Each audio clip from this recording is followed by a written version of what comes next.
ప్రభుత్వ విధానాలకు అనుగుణంగా వ్యవస్థలు పనిచేస్తాయి. ఒకప్పుడు ఎమర్జెన్సీ అప్పుడు కుటుంబ నియంత్రణలు బలవంతంగా చేయమంటే అందరికీ అసలు బిడ్డలే పుట్టనోళ్ళకి గూడా కుటుంబ నియంత్రణలు చేసేసారు ఆ రోజుల్లో.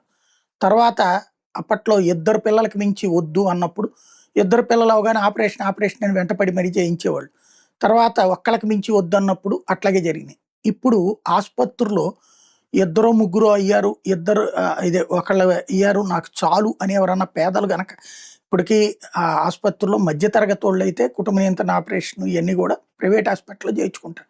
పేదలు గవర్నమెంట్ హాస్పిటల్‌లోనే చేయించుకుంటారు.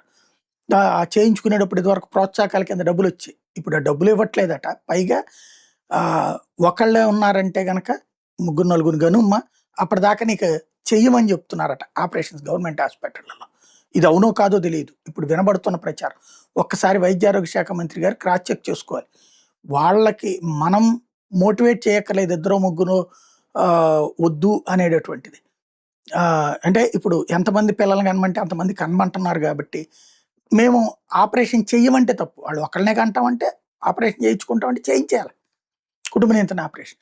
లేదు ఇద్దరు, ముగ్గురిని కంటామంటే ఓకే. లేదు మోటివేట్ చెయ్యండి. కానీ ఆపరేషన్స్ ఆపకూడదు. ఒకసారి క్రాస్ చెక్ చేసుకోవాలి.